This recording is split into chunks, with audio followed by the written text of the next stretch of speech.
Hey, Mage Podcast family, welcome back. Welcome back to a brand new season of my entrepreneurship journey podcast. Last year, as we ended the year, we were wrapping up the year. We promised ourselves to be spending a lot of time on literary work, reading books, reviewing books. So we are kicking things off this year with exciting conversations with authors. We are going to be reviewing a lot of books with authors. And we are kicking this conversation today with an author, J.D Barker, Jonathan Leland.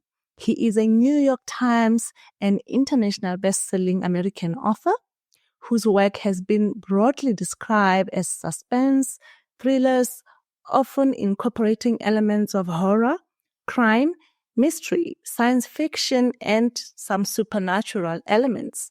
J.D. Barker's debut novel, Forsaken, was finalist for a Bram Stoker Award in 2014. If you remember, Bram Stoker is the author of Dracula. If you've read Dracula, the book, or seen the movie Dracula back in the old age, Bram Stoker is that guy. So J.D. Barker won the award, was finalist for that award in 2014 on his first ever debut novel called Forsaken. So join me on my Entrepreneurship Journey podcast as we dive into the journey of J.D. Barker.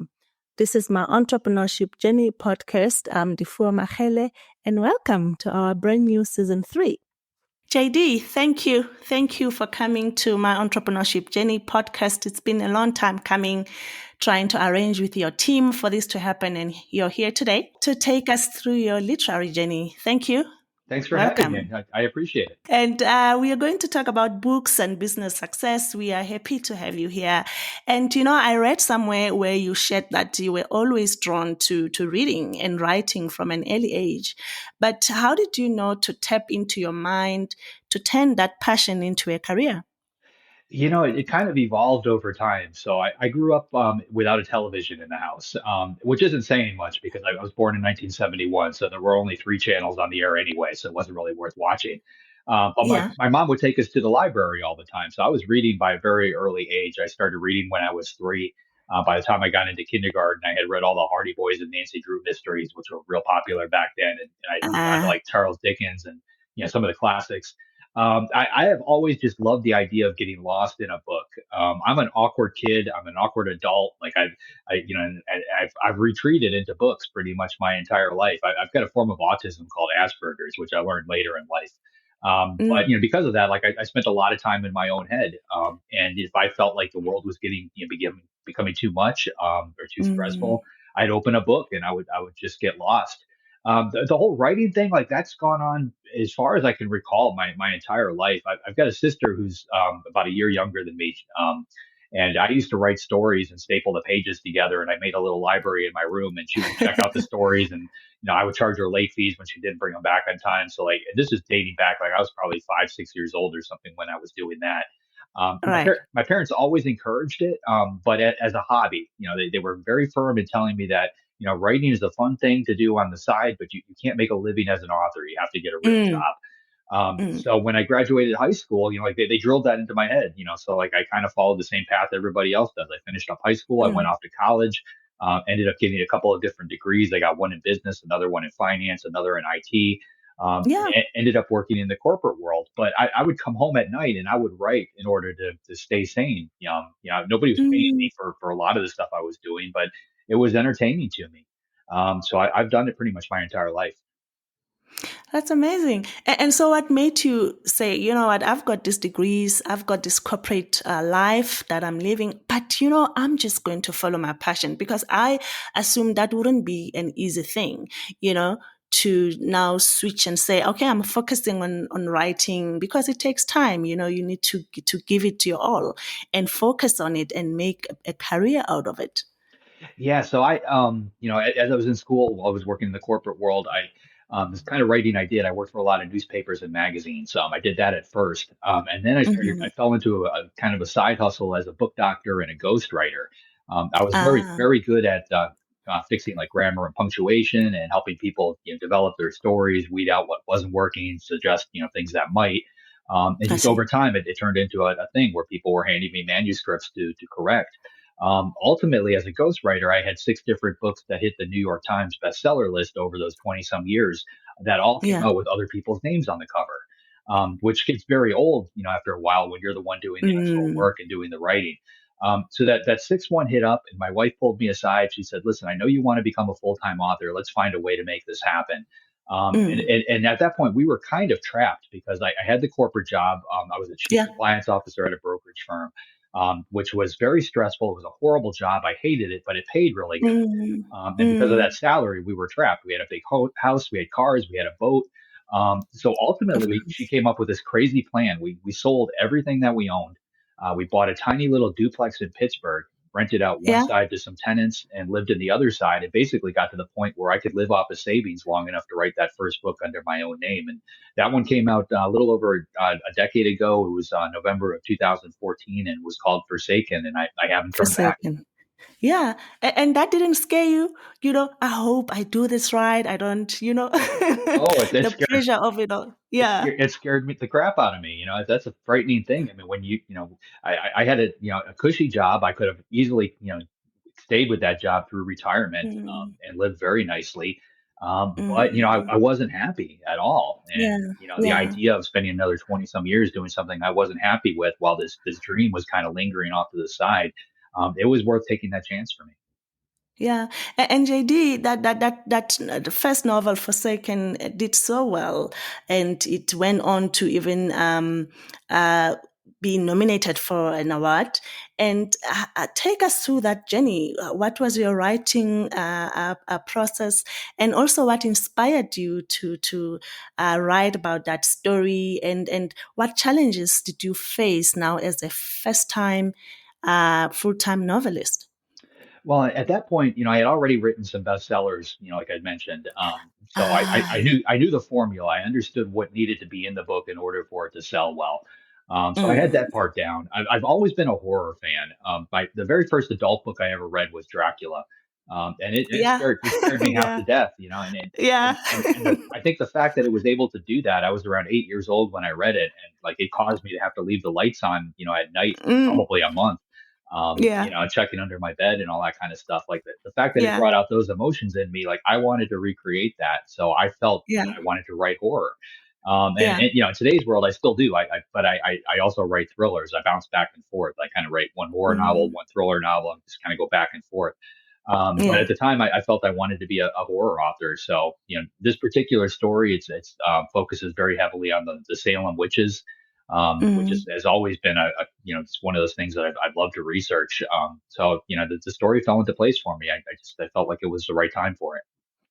Yeah, yeah, and so you say you were always drawn to like you said, 8 years old, you read Dracula. I remember my mom when I was young, she read the book and she was just narrating the story. I'm thinking, my goodness, I was so so scared. I even then went on to watch the movie.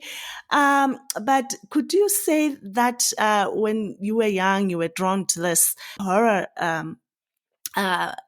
Literature, and but then like any young kid, you always checked, you always thought there would be monsters under the bed, in the closet, like most of us when we were young. Could you say that's where your creativity stemmed from, to focus on the thrillers, horror genres? I think, yeah, all kids have that creativity, that imagination is Mm, just so strong when we're younger. I think what really ends up happening as people get older, we lose hold of that. As we start falling into our day-to-day life, as we grow up, we become adults and get responsible. That imagination tends to vanish in a lot of people. I've always read, which I think has helped fuel that. I think being autistic has helped quite a bit. My memory works yeah, very weird. I can recall things from when I was 3 or 4 years old as easily as yeah. I can recall something that happened last week. And I Huh. think because of that, my imagination is still there. My wife, like we've got a 7 year old daughter, and I play with her all the time, and like Yeah, I can play with her as a 7 year old, which she yeah, yeah, loves, yeah, because yeah, I remember exactly what that was like. And I think that's partly why I'm able to write the way that I do. I think it helps me with shaping characters because I'm 54 years old now, I remember Yeah. every one of those years, so I could write a character anywhere in between there. I can do a high school student, I can do an elementary school student, I can do a full-fledged adult. I've been Yeah. there, done that, so I can put it down on paper and make it seem believable. Hmm.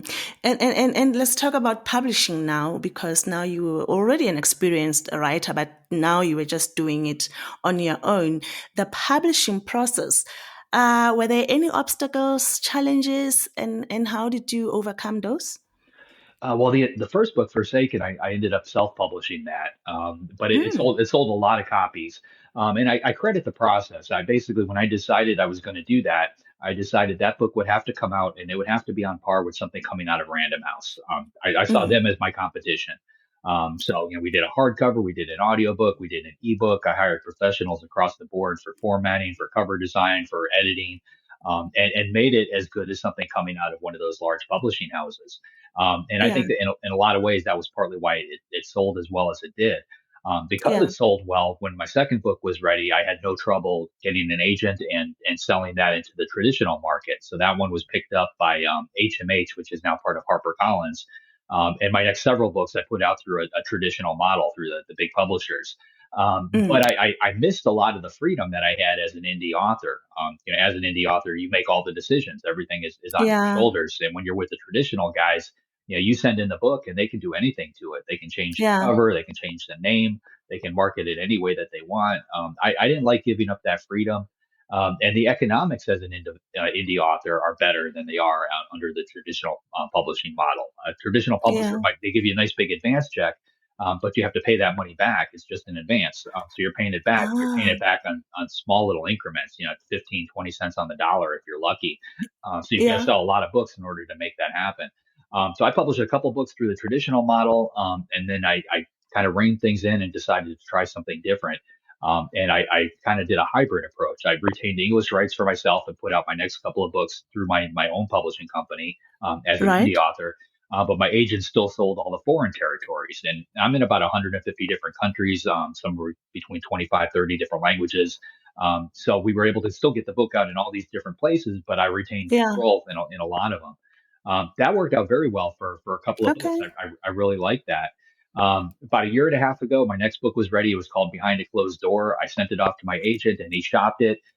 We immediately got a film option from the folks in Hollywood. So the movie's in the works on that one.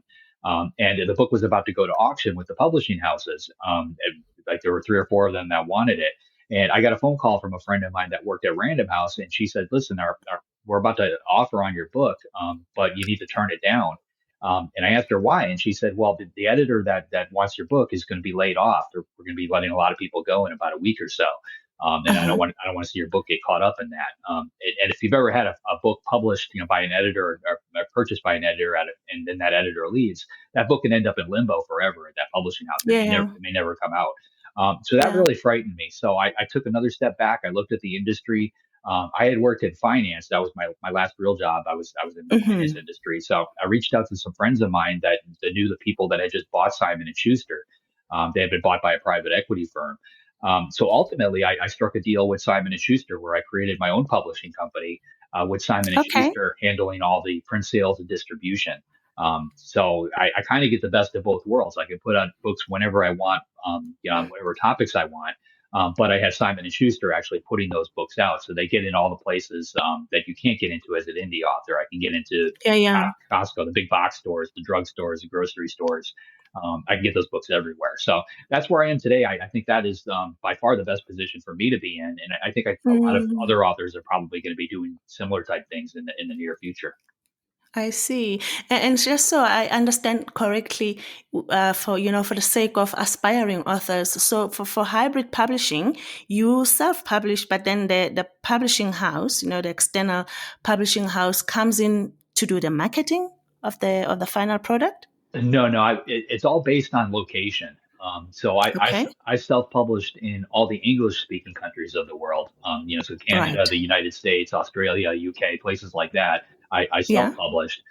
But then when it came to the foreign territories, like Romania, Russia, Germany, I Italy, France, see. The traditional publishers picked up the book, so we all worked together on it. Take over. I Yeah. see. Okay, that's interesting. You know, as you're talking now, I'm listening to your story. I'm thinking, when you were 8 years old, you read Dracula, and now your very first novel. Sorry for backtracking. Now was nominated as award finalist for the Bram Stoker Award. Who is the author of Dracula? Who wrote Dracula? And that's like full circle. How was that moment for you? It actually went beyond that. So when I was at Yeah, the award ceremony, I ended up sitting at a book signing next to Dacre Stoker, who is Bram Stoker's great grandnephew. And we yeah. talked for about an hour. I picked his brain on everything related to Bram Stoker. He asked me about my time that I spent working as a ghostwriter and a book doctor.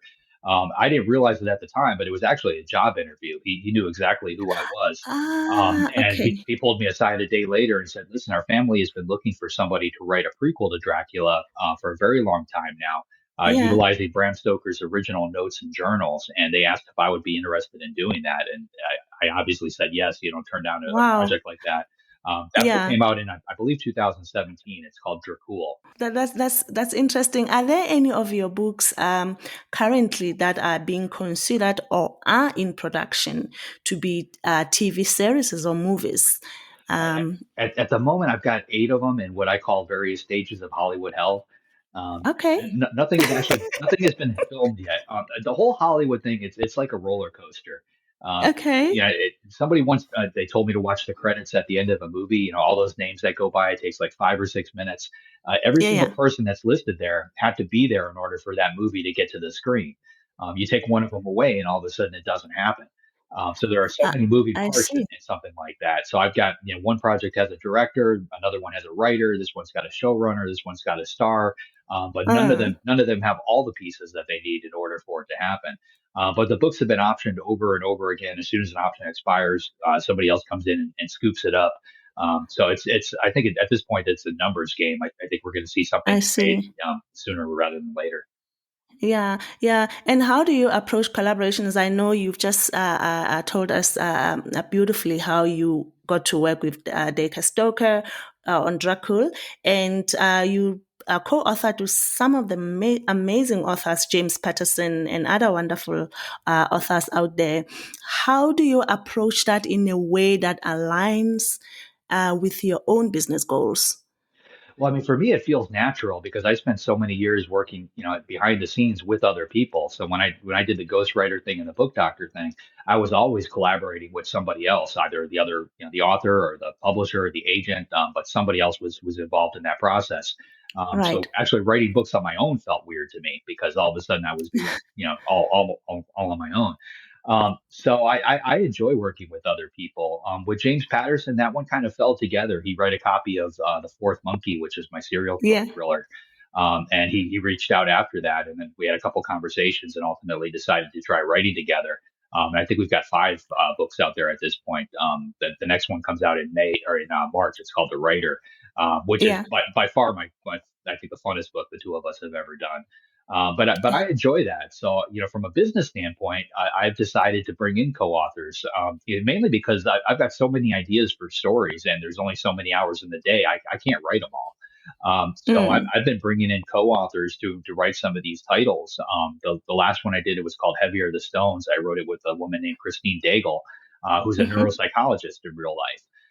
And Interesting. the nice thing Yeah. about that is like she brings an authenticity to the writing process that I couldn't do on my own. Like I can fake my way through it. I can do enough research and Google searches to create a character Yeah. that's well rounded and seems believable.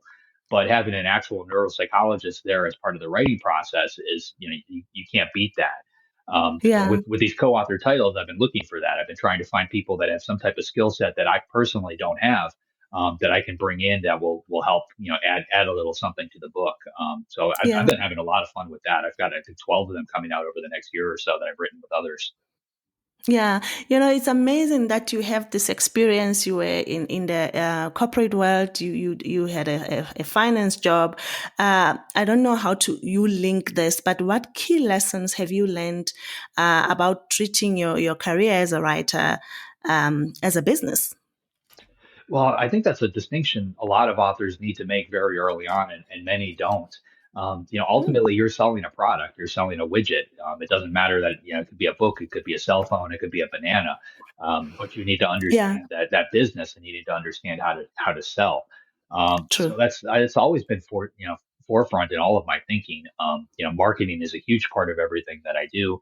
I think honestly, it's one of the reasons I like working with James Patterson, because he came out of the marketing world. He was in advertising before he started writing his own books. Ah, And uh-huh. even today, he's got both hands heavily involved in the business side of things. And I'm constantly learning, not only how to write from him, he's teaching me new things on that front, but he's taught me a ton on the business side that I would never be able to pick up somewhere else. But I Mm, think most authors need to approach it that way. They need to look at their book and say, okay, I am selling a product. What is the best way to sell this product? yeah, amazing. And JD, to anyone who hasn't read your 4MK Killer, 4 Monkey Killer series books, what could you tell us about that series to entice us, to go out there and pick one of them? Yeah, no, it's funny that that book, I think it came out in 2017, so it's been a few Y- years, but it's Yeah, still, and every time it's constantly hitting the Amazon charts, like just right to the yeah, top. I think today's back up there again. It yeah, gets so much word of mouth, which is what you really need for a book to succeed. I mean, you can buy as much advertising as you want, but people really need to talk about that book for it to go somewhere. That particular one, I came up with a crazy twist that I had, kind of in the back of my head for years. I knew I wanted to write. So at the very beginning of the book, the serial killer has been killing people in Chicago for about 5 years. So right. the police are all trying to track this person down. He tends to kidnap his victim, and then he starts mailing body parts to the family. He mails an ear, he mails their eyes, and he mails their tongue, with Mm, little notes. See no evil, hear no evil, speak no evil. And then ultimately they find the body somewhere. So at the very beginning of this book, a guy is hit by a city bus and killed on his way to a mailbox, and he's holding a tiny little white box tied with a black string with somebody's ear in it. So the mm, police immediately know this is our serial killer. He's now dead. yeah. But they also know that he's got a victim out there somewhere that he just kidnapped, that's still alive. So they've got a certain amount of time Ah, to try and find her, because now there's nobody taking care of her. Something as simple yeah, as not having water, over a yeah, couple of days, like she can die from that. So it's this crazy ticking clock. But nobody had done that before, because my killer is literally dead at the very beginning of the book. But yeah. it's a wild ride. Well, interesting. JD, we now live in a digital landscape. What advice would you give any aspiring authors out there about monetizing their work digitally? Well, audiobooks are huge. I know a lot of people indie publish and they don't do an audiobook. That's a mistake, Mm, because audiobooks will make a lot of money for you. I have yet to create one that doesn't pay for itself very quickly and turn into a ah, money making machine. yeah, So I always tell people to do that. I think you need to try, like I mentioned earlier, like I published every indie published title I put out in every possible format. So it's got an audiobook, it's got an ebook, it's got a hardcover, it's got a paperback, because certain segments of the world, of the reading world, they like a particular thing. So they may, somebody may only want paperbacks, somebody else may only want audiobooks. So it's important to try and hit all of those different markets, and even things like Kindle Unlimited. I try to get a couple of books in there, just because there's a large population that does nothing but read Kindle Unlimited books. So yeah. I think you have to look at everything that's available, and just make sure that you're marketing your product in all those different places. Yeah, and integrate. And which ones do you prefer? Do you prefer the real book or the digital books? Me, I kind of do all of them. Okay. Like I'll read on my phone or on my Kindle, when I'm traveling, before I fall asleep at night, just because it's convenient. But Yeah. I prefer a paper book, whenever I'm able to do that, because it's the most relaxing. You don't get text messages popping up in front of you when you're reading a paper Yeah. book. But I go Yeah. on a 5 mile run every day, and I'll listen to an audiobook while I'm doing that. So I kind of take advantage of all the different Ah, mediums that are out there. yes. Yeah, yeah. You briefly shared earlier about your autism, and thank you for sharing that. There are studies that link heightened creativity with autism. What are your thoughts about that with your experience? I don't know if it heightens creativity. I mean, I feel like I've always been creative. Like I've never let go of that. I can Mm, tell you that the autism, like I mentioned, my memory, I'm able to pull from these early ages and remember them as if they just happened. I yeah. think that helps from a creative standpoint. Yeah. One of the other things that, autistic people tend to mimic people in a lot of situations, particularly social situations. So to give you an Uh-huh. example, if I'm at a party and I'm standing in a small group and somebody makes a joke, everybody starts laughing. I'm going to start laughing just because everybody else is laughing, not because I think the joke is funny. It's funny. So Yeah. I kind of mimic what everybody else is doing, and I kind of, more or less fake my way through a social situation like that. I learned a long Hmm. time ago that I can also mimic people on paper, in the written word. So if you take a text and put it in front of me and I read a couple of paragraphs written by somebody, I can continue that story and I can write it in their voice. I can copy their vocabulary, their cadence, and their pacing, and basically mimic what they were doing on paper. Which Mm. is something that I did quite a bit as, when I was working as a ghostwriter, because I had to write, as somebody else. I've written a lot of memoirs, so I would interview a politician and Mm. I would have to put that story down on paper, but I would have to tell that story in their voice, which I was able to do. I can essentially, in my head, I can become that person, and I can get that out there. Yeah, I have an autistic nephew, and one thing I've noticed that I know is autistic people are focused. I don't know, you've got this focused mind. Um, I don't know how to put it, but you've got that laser focus. I don't know. So I don't know when when you're going through your writing process, do you already know how the book is going to end? Because I see, there will be like other writers going through writer's block. Oh, I don't know how the ending should be. But for you, when you start writing, the story interlinks like that. Do you already know how it's going to end? Do you already have that mind map? Well, there's two different camps when it comes to writing. You've got people, they call themselves pantsers, or they basically they make up the story as they go, which I've done for a lot of my books. You come up with your characters, you come up with your plot, you just kind of drop it all together and just wait and see what happens. And like the author doesn't know where the story is going to end. I've Uh-huh. always had a beginning, the ending, and like something that's going to happen in the middle. I always have that in Okay. my mind. And I feel it's almost like having, going on a road trip. Like you need to know what your destination is. It's okay to take a detour to stop somewhere along the way, but you need to know where you're going. And as long as you know Yeah. that, when you're writing that book, your subconscious is going to get you to that finish line. So I've Uh-huh. written plenty of books that way, but in working with James Patterson, he taught me how to outline. So the last couple of books that I've written, I've created very detailed outlines before I even start writing the book. And what Okay. I find is, I had mentioned I go for a run every day. I live on a little island, Mm-hmm. and I do a lap around the island. It's about Yeah. 4 miles or so. But during that time, I tend to think about, like what comes next in the story. So when I was, pantsing a novel, making it up as I went, I Mm. had to figure out, what was going to happen tomorrow when I sit down and write more, like what comes next in this story. Now that I've got an outline in front of me, I spend that same brain power trying to figure out, like how do I make what comes next better? Because I already know what comes next, so I can Yeah. tweak it and I can make it a lot better than what it initially was. So I'm I finding that I can see. I can write a lot faster if I have an outline. There's a lot less editing involved on the end. When I have to go back through and clean it up before I turn the book in, because I Yeah. already had the story mapped out. And I'm able to create some very elaborate twists and storylines that I probably wouldn't have before. So that's where I'm at. I don't know how much of that comes from being autistic. I mean, we're not on video right now, so you can't see my office. But if you could see my desk, Yeah. like there's no papers on my desk. It's just my MacBook. I That's don't have what I wanted to ask. Yeah. I don't have notes everywhere. The storyline is all it's all in my head. That's So amazing. Yeah, that's amazing because I wanted to, the next question was going to be, so when you come back from your jog, now you thought of something, do you now scribble it down before you forget? Or, but you're saying no paper notes everywhere, all over the place. It's all in your head. It's all in your mind. yeah. I keep it up there. Yeah, that's brilliant. And of all the books you have written, do you have a favorite one? Oh, that's tough. That's like asking a parent who their favorite kid is. Um, Yeah. my favorite book tends to be the last book that I wrote. So right now it's behind a closed door, but honestly, I've got Yeah. one coming out in May, called Something I Keep Upstairs, which is by far the scariest book I've ever written. Okay. It's taken me about 4 years. I got to the point where I freaked myself out a couple of times. I had to put it aside and kind of come back to it. But Really? Yeah. it's about a 16-year-old kid who inherits a house. His Uh-huh. grandmother dies and leaves him a house, and it's a perfectly ordinary house.